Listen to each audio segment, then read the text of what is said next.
దేవునికి మహిమ కలుగును గాక. మీ అందరికీ శుభములు, వందనాలు తెలియజేస్తున్నా. ఈరోజు దేవుని యొక్క వాక్యం ఆదికాండం 1:28 దేవుడు వారిని ఆశీర్వదించను. ఈ ప్రపంచంలో దేవుడు మనల్ని ఆశీర్వదిస్తూ ఉన్నాడు.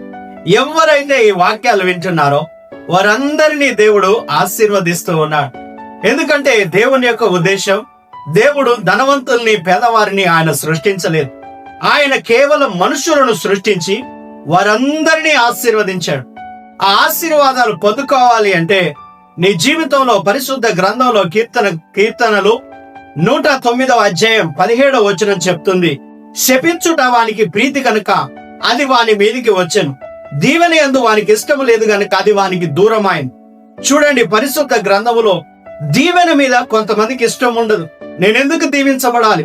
ఇదిగో నేను నష్టాల్లో ఉండాలి, కష్టాల్లో ఉండాలి, ఇబ్బందుల్లో ఉండాలి, ఇరుకుల్లో ఉండాలి, ఎప్పుడు ఏడుస్తా ఉండాలి, దుఃఖపడతా ఉండాలి, బాధపడతా ఉండాలి.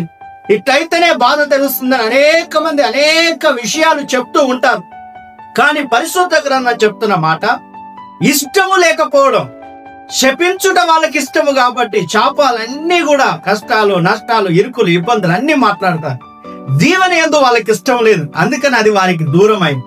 ఈ రోజున దీవెన యందు నీకు ఇష్టమైతే దేవుడు నీ యొక్క వ్యాపారంలో, నీ యొక్క ఉద్యోగంలో, నీ యొక్క సేవా పరిచర్యలో, నువ్వు బైబిల్ చదువుతున్నా, ప్రార్థన చేస్తున్నా, పని చేస్తున్నా, నీ యొక్క బయట దేశాలకు నువ్వు వెళ్ళాలనుకుంటున్నా, అన్నిట్లలో దేవుడు నిన్ను ఆశీర్వదిస్తాడు. దేవుడు నిన్ను, నీ కుటుంబాన్ని వీడియోస్ చూస్తూ సబ్స్క్రైబ్ చేయండి. దేవుడు మిమ్మల్ని దీవించును గాక. ఆమేన్.